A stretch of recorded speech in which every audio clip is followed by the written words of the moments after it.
Era un viernes por la noche cuando el timbre sonó 3 veces. De esos sonidos que parten el silencio de un departamento y te hacen sentir que algo importante está por pasar. Mi nombre es Cambria Nolan, tengo 35 años y soy analista financiera en Pittsburgh. Y por primera vez en muchos años, me sentía orgullosa de mí misma. Esa mañana, mi gerente me había felicitado por el ascenso y el aumento de sueldo por los que había trabajado durante más de una década. Cuando abrí la puerta, ahí estaba mi madre con un pastel barato del supermercado entre las manos. Detrás de ella venía mi padre, cargando 2 vasos de vino económico y una sonrisa falsa que nunca le llegaba a los ojos. Nos enteramos de la gran noticia, dijo mamá mientras entraba sin esperar invitación. Por fin nuestra hija lo logró. Los dejé pasar. El aire se llenó de inmediato con el olor de su perfume, y esa tensión vieja que siempre traían consigo. Se sentaron en la mesa de mi cocina como si todavía vivieran ahí. Papá levantó su vaso. Por la familia. Sonrió de esa manera pesada que siempre significaba una sola cosa. Querían algo. Después de unos minutos de conversación incómoda, mi madre se recargó en la silla y habló con una calma filosa. Sabes que nos corresponde la mitad, ¿verdad? Después de todo lo que hicimos por ti. El silencio cayó como una piedra. Miré el segundero del reloj avanzar lentamente. 3 segundos. Los más largos de mi vida. Entonces me levanté, caminé hacia la barra de la cocina y tomé un sobre que había preparado horas antes. Lo puse frente a ellos. Mi madre lo abrió primero. Su expresión cambió al instante. La seguridad desapareció de su rostro y fue reemplazada por confusión. Nadie habló. Respiré hondo, los miré directo a los ojos y dije en voz baja. Ahí está todo lo que necesitan. Después me di la vuelta y los dejé sentados en ese silencio incómodo. Porque si alguna vez tus propios padres te han manipulado usando culpa, sabes perfectamente hasta dónde puede llegar el control disfrazado de amor. A la mañana siguiente, mi teléfono no dejaba de vibrar. Pensé que eran correos del trabajo o mensajes de mi equipo.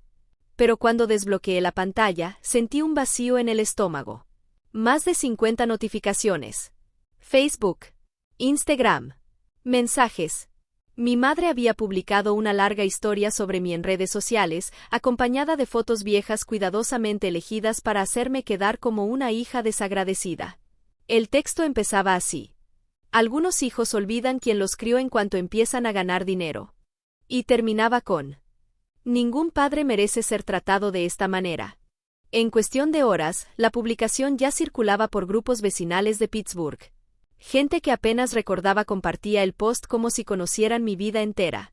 Siempre creyó que era mejor que los demás, escribió una antigua vecina.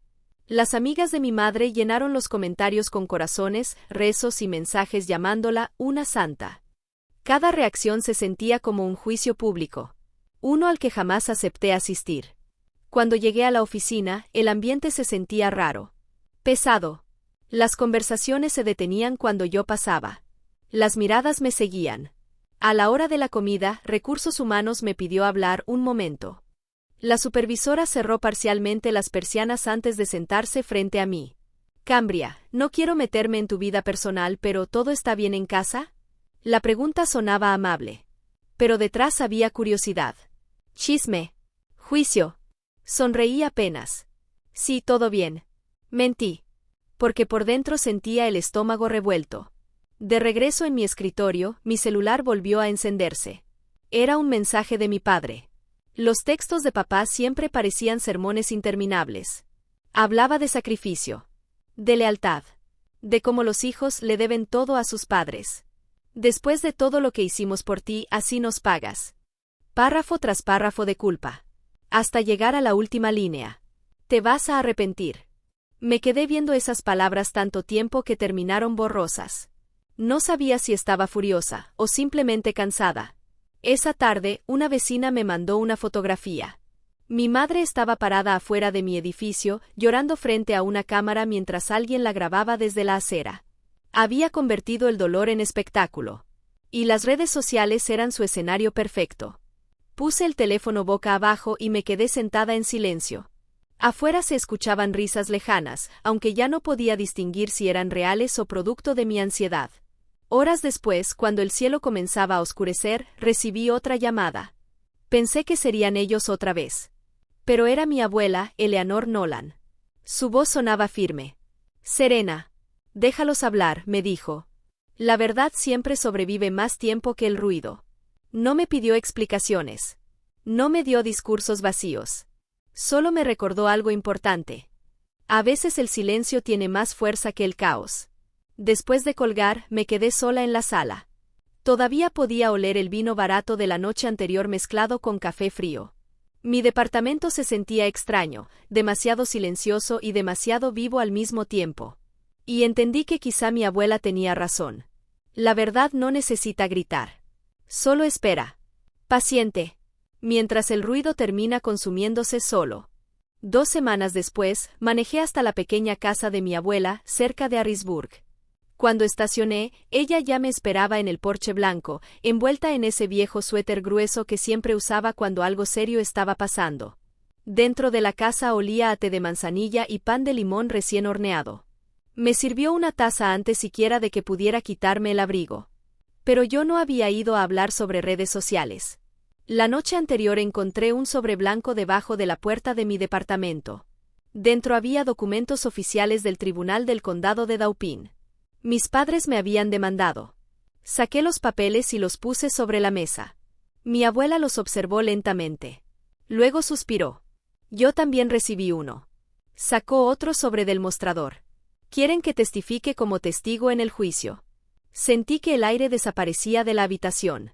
¿Me están demandando por dinero? Ella asintió lentamente. Están solicitando manutención filial. Alegan que tienes obligación económica de mantenerlos. No podía creerlo. Mis propios padres estaban usando la ley para intentar obligarme a darles dinero. Y peor aún, hacerlo públicamente. Mi abuela tomó mi mano. Necesitas ayuda legal, dijo con calma. No pelees con enojo. Eso es exactamente lo que esperan. Pelea con inteligencia. Podía escuchar la decepción en su voz. No hacia mí. Hacia lo que nuestra familia se había convertido. Esa misma noche llamé a Grace Turner, una vieja amiga de la universidad que ahora trabajaba como abogada civil. Nos encontramos en una cafetería del centro de Harrisburg. Grace siempre había sido directa, inteligente y un poco intimidante. Revisó los documentos mientras yo revolvía mi café sin probarlo. Finalmente levantó la mirada. Están usando una ley estatal vieja, explicó. Permite que padres con dificultades económicas exijan apoyo financiero a sus hijos adultos. Sentí un nudo en la garganta. ¿Y pueden ganar? Grace exhaló lentamente. Técnicamente sí. Si logran demostrar necesidad económica y que tú puedes pagar. Hizo una pausa antes de continuar. Pero la mayoría de los jueces detectan este tipo de manipulación rápidamente. Aún así, si el caso se vuelve público, podría afectar tu reputación profesional. Cerré los ojos un instante. Entonces entendí todo.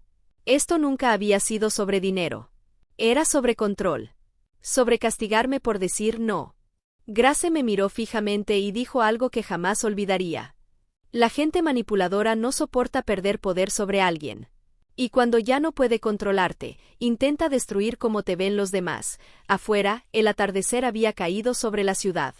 Las luces de la calle brillaban entre una llovizna fina que parecía cubrir Pittsburgh con una tristeza silenciosa. Grace se inclinó sobre la mesa y habló con firmeza. Voy a ayudarte, pero necesitas mantener la calma. Nada de responder en redes sociales. Nada de mensajes para ellos. Deja que el proceso legal hable por ti. Su tono era protector, casi médico. Como alguien dando instrucciones precisas a un paciente que está a punto de colapsar. Cuando finalmente manejé de regreso a casa, los limpiaparabrisas se movían de un lado a otro con un ritmo hipnótico, marcando el mismo compás lento de mi corazón. Y fue entonces cuando entendí algo aterrador.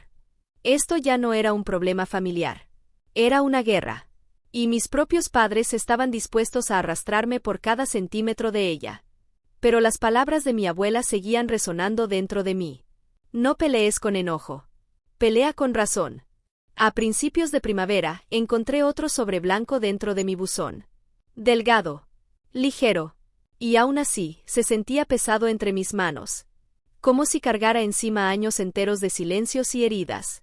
Dentro venía una citación oficial. Debía presentarme ante la Corte del Condado de Dauphin en 2 semanas, en respuesta a una demanda de manutención parental. Leí mi nombre varias veces. Cambria Nolan. Frío. Formal. Distante. Como si estuvieran hablando de una desconocida y no de la hija que ellos mismos criaron.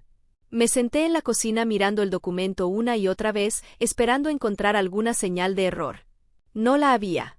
Junto a la citación venía un paquete marcado como evidencia presentada por los demandantes. Lo abrí con las manos temblando. Dentro había capturas de pantalla de supuestos mensajes míos prometiendo enviarles dinero cada mes. Los textos parecían reales. El tono era amable. Cariñoso incluso. Pero yo jamás había escrito eso. El número desde donde fueron enviados era casi idéntico al mío, excepto por un solo dígito. Cuando me reuní con Grace a la mañana siguiente, ella ya caminaba de un lado a otro en su oficina con una taza de café intacta junto a la computadora. Revisó los documentos durante unos segundos. Luego levantó la mirada. Fabricaron pruebas. Su voz sonó seca. Esto ya no es manipulación emocional. Es fraude. La palabra golpeó dentro de mí como metal. Fraude. Mis padres estaban mintiendo ante un tribunal para destruirme. Grace comenzó a trabajar de inmediato. Me pidió cada conversación real que hubiera tenido con ellos, mensajes, llamadas, correos, registros telefónicos. También solicitó que pidiera a mi compañía telefónica evidencia oficial de que el número falso no me pertenecía. Después armamos otro expediente. Estados de cuenta. Declaraciones de impuestos. Recibos de nómina. 5 años completos de historial financiero. Todo terminó dentro de una carpeta gruesa con una etiqueta negra. Defensa Cambria Nolan. Grace era implacable. Precisa. Fría cuando debía serlo. Quieren pintarte como una hija que abandonó a sus padres, dijo mientras acomodaba papeles. Entonces vamos a mostrar quién eres realmente. Hizo una pausa. Independiente. Responsable. Honesta. La verdad siempre deja rastros. Ese fin de semana me llamó mi abuela. Su voz temblaba un poco, aunque intentaba sonar fuerte. Escribí una carta para la corte, me dijo. Me pidieron una declaración, así que dije la verdad. Guardé silencio. Les conté que te fuiste de casa a los 18 años. Que pagaste sola tu universidad. Y que jamás les pediste dinero. Sentí un nudo atorarse en mi garganta. Mi abuela nunca hablaba demasiado. Pero cuando decía algo, pesaba. Gracias, susurré. Aunque esa palabra se sentía demasiado pequeña para todo lo que ella estaba haciendo por mí. 2 días después recibí un correo anónimo. El asunto decía: última oportunidad. El mensaje era corto. Paga o te destruiremos. Nada más. Sin firma. Sin nombre. Solo amenaza. Miré la pantalla sintiendo como el miedo se transformaba lentamente en otra cosa. Determinación. Tomé captura de pantalla y se la reenvié a Grace junto con un mensaje. Agrégalo al expediente. Esa noche, la lluvia golpeaba las ventanas mientras revisaba cada documento por última vez. Mi sala parecía un centro de guerra. Carpetas abiertas. Notas adhesivas pegadas por colores. Impresiones legales amontonadas junto a mi laptop. Y aún así, me sentía tranquila. Porque ya no estaba sola. Grace peleaba conmigo. Mi abuela había dicho la verdad. Y la verdad, silenciosa pero firme, estaba de mi lado. Cuando cerré finalmente la carpeta de defensa, respiré profundo. La fecha del juicio se acercaba. Pero por primera vez, dejé de sentirme una víctima dentro de la historia de alguien más. Ahora estaba lista para contar la mía. El edificio de la corte olía a papel viejo y miedo. El aire estaba cargado con murmullos nerviosos, aroma a limpiador industrial y el sonido constante de plumas escribiendo. Me senté junto a Grace en la mesa de la defensa. Mis manos permanecían pegadas a la superficie para evitar que temblaran. La sala estaba casi llena. Algunos periodistas locales apuntaban cámaras hacia mis padres mientras susurraban entre ellos. Se veían más viejos de lo que recordaba. Más pequeños. Pero aún así lograban llenar toda la habitación con tensión. Cuando el juez entró, el murmullo desapareció. Era un hombre alto, de cabello gris y ojos cansados. Ojos de alguien que había visto demasiadas familias romperse frente a él. El secretario comenzó a leer. Audiencia correspondiente a la demanda de manutención parental presentada por Howard y Linda Nolan contra su hija Cambria Nolan. Escuchar mi nombre dicho de esa forma tan fría me revolvió el estómago. Mi madre fue la primera en hablar. Sostenía un pañuelo en la mano y su voz temblaba de manera perfectamente ensayada. Su señoría, hicimos todo por ella. Apoyamos sus estudios, sus sueños, su vida, y ahora nos abandonó cuando más la necesitábamos. Su voz se quebró justo a tiempo. Mi padre le tomó el hombro como si fueran la imagen perfecta del sufrimiento. Algunas personas del público murmuraron con compasión. Grace se levantó lentamente. Y en cuanto habló, la atmósfera cambió. Su señoría, mi clienta ha sido financieramente independiente desde los 18 años. Su voz cortaba el aire con precisión quirúrgica. Los demandantes no están en pobreza extrema ni carecen de apoyo económico. Poseen 2 propiedades en el condado de Allegheny, una de ellas actualmente rentada. Además, ambos reciben pagos de retiro y beneficios sociales. El juez frunció el ceño. ¿Tienen documentos que respalden su situación financiera? Mi madre dudó antes de entregar una carpeta. Grace la revisó apenas unos segundos. Luego levantó una hoja. Aquí aparecen depósitos mensuales por renta. Eso confirma ingresos adicionales. El silencio cayó de golpe sobre la sala. Mi madre intentó explicar algo apresuradamente, pero el juez levantó la mano. Suficiente. Entonces llamaron al siguiente testigo. Las puertas del fondo se abrieron lentamente. Y apareció mi abuela. Eleanor Nolan avanzó despacio apoyándose en su bastón de madera. Toda la sala quedó en silencio. Cuando tomó juramento, su voz sonó suave, pero inquebrantable. Han vivido de ella desde que consiguió su primer empleo. Mi madre palideció. Amo a mi hijo y a mi nuera, continuó mi abuela, pero la verdad importa más que la comodidad. Luego me miró. Ella nunca les debió nada más que respeto. Y eso ya se los dio de sobra. Las palabras golpearon la sala como un trueno. Mi madre se puso roja de furia. Mi padre bajó la mirada. El juez escribió unas notas rápidas. Entonces Grace entregó el último documento. El mismo sobre que yo había puesto frente a mis padres meses atrás. Su señoría, dijo, esto es una declaración notariada de independencia financiera firmada por ambas partes hace 3 años. El juez ajustó sus lentes y comenzó a leer. La sala entera parecía contener la respiración. Finalmente cerró el documento. Y habló. La Corte considera esta demanda no solo infundada, sino engañosa. Mi corazón dejó de latir por un segundo. El caso queda desestimado. Además, los demandantes serán sancionados por presentar evidencia falsificada. El mazo golpeó una sola vez. Seco. Final.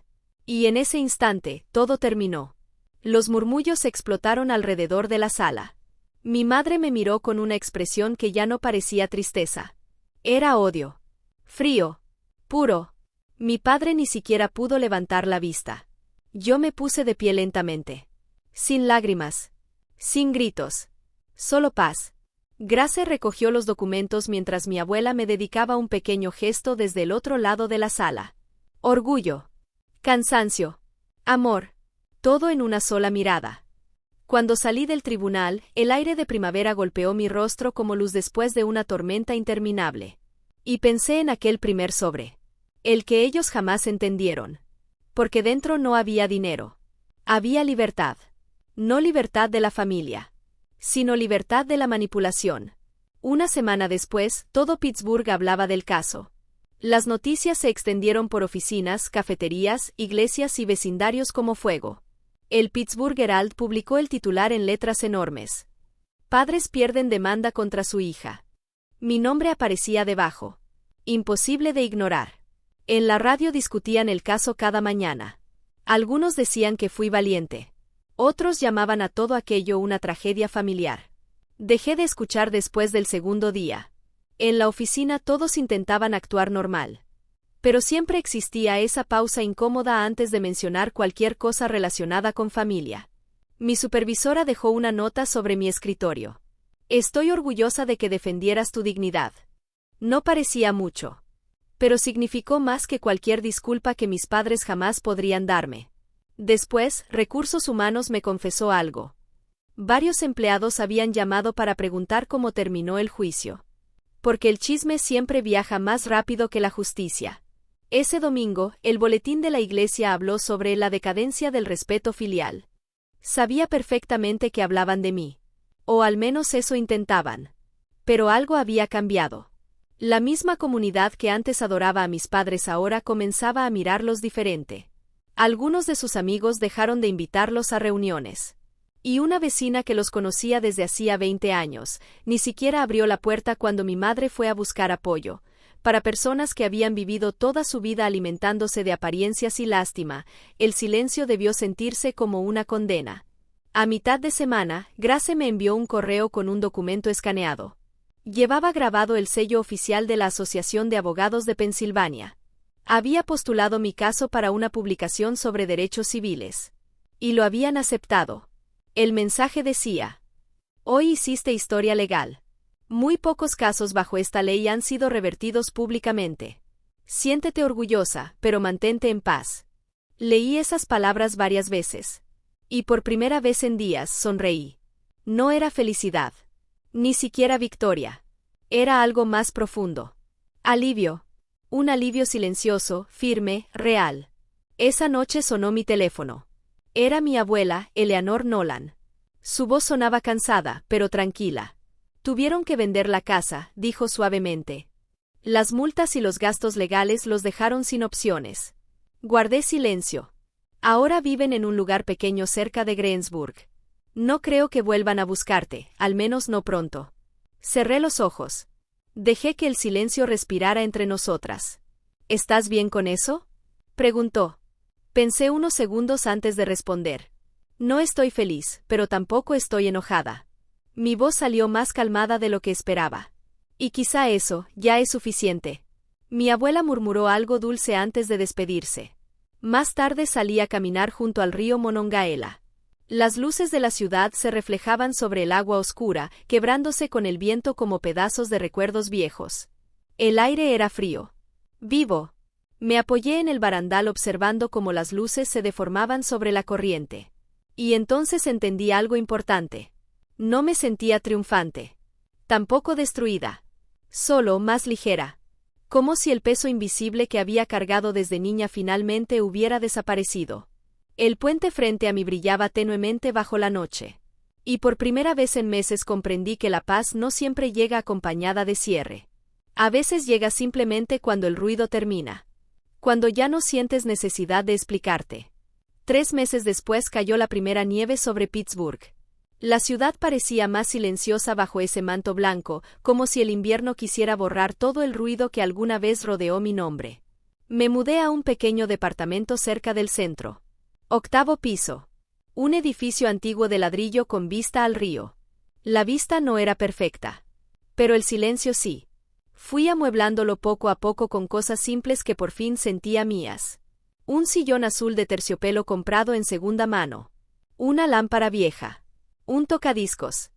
Por primera vez en muchos años, cada rincón de mi hogar reflejaba una sola voz. La mía. Una mañana abrí el buzón del lobby y encontré un sobrepequeño escrito con la delicada letra de mi abuela. Dentro había una tarjeta de cumpleaños con bordes dorados. Y una sola frase escrita a mano. Hiciste lo correcto. Con amor. Abuela.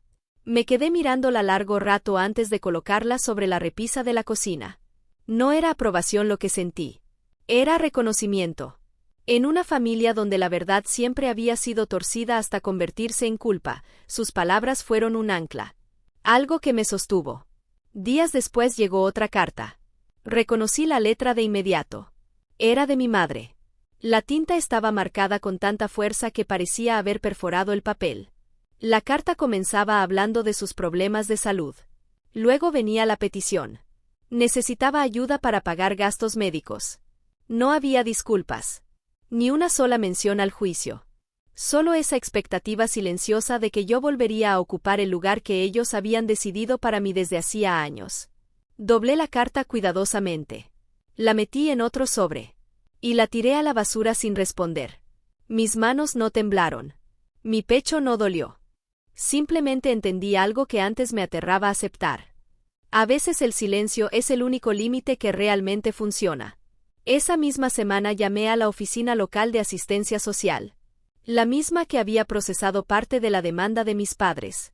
La empleada revisó el sistema unos segundos antes de decir: el caso de manutención parental está cerrado permanentemente. Sin apelación. Escuchar esas palabras en voz alta fue como cerrar una puerta que llevaba años abierta. Le di las gracias. Colgué. Y me quedé de pie frente a la ventana observando cómo la nieve caía lentamente detrás del vidrio. Esa noche cociné para mí. Nada especial. Pasta con ajo y aceite de oliva. Una copa de vino tinto. Ya suave sonando desde el viejo tocadiscos. La música llenó el departamento como calor atravesando paredes frías. Y por primera vez, no me sentí como alguien que había sobrevivido a algo terrible. Me sentí como alguien que finalmente había aprendido a vivir. Afuera, la nieve cubría techos y barandales, apagando lentamente el ruido de la ciudad. Apoyé la palma de mi mano sobre el cristal helado de la ventana y dejé que el silencio se acomodara dentro de mí. Porque la libertad no grita. No exige atención. No necesita aplausos. Llega despacio. Como la primera nieve sobre Pittsburgh. Suave. Segura. Suficiente. Medio año después, mi abuela falleció en paz. La noticia llegó una mañana tranquila de junio a través de una llamada de una amiga de la iglesia. Me quedé sentada mucho tiempo en la cocina con el teléfono todavía entre las manos. El duelo no llegó de golpe. Llegó lentamente. Como neblina extendiéndose sobre un campo vacío.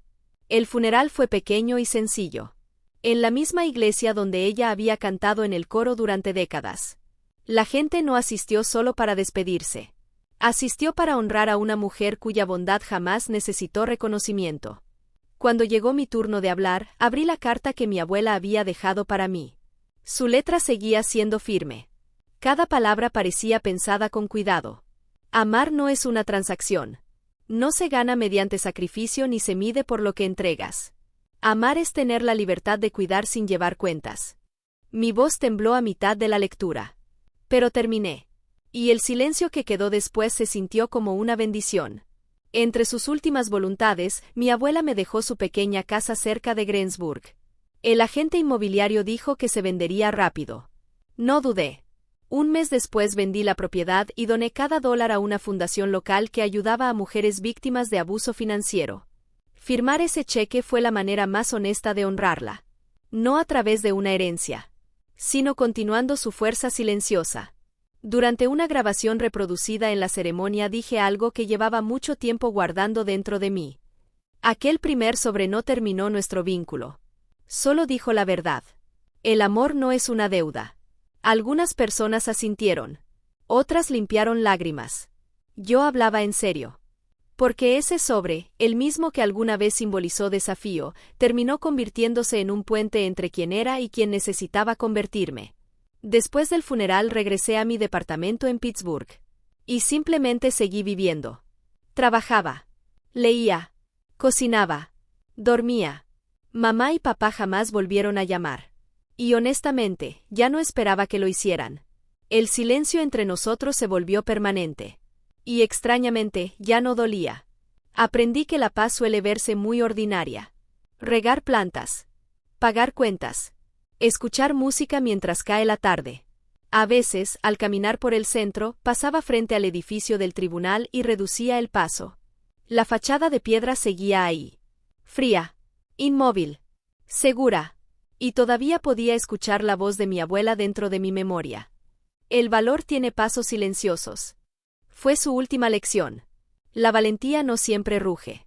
A veces simplemente sigue caminando, incluso cuando todos los demás se detienen. Ya no miraba el pasado con rabia. Ni con lástima. La vida siguió avanzando. Y yo también. Dentro de la calma de mis días ya no quedaba amargura. Solo entendimiento. Porque cada decisión trae su propia consecuencia. Y yo no tenía arrepentimientos. Algunas personas solo te aman mientras pagas sus cuentas. Y cuando dejas de hacerlo, te llaman egoísta. Pero alejarte no es crueldad. Es claridad. No puedes salvar a quienes confunden amor con obligación. Y tampoco debes intentarlo. La libertad comienza en el instante en que dejas de disculparte por poner límites. Eso no te vuelve desagradecida. Te vuelve completa. Te vuelve libre.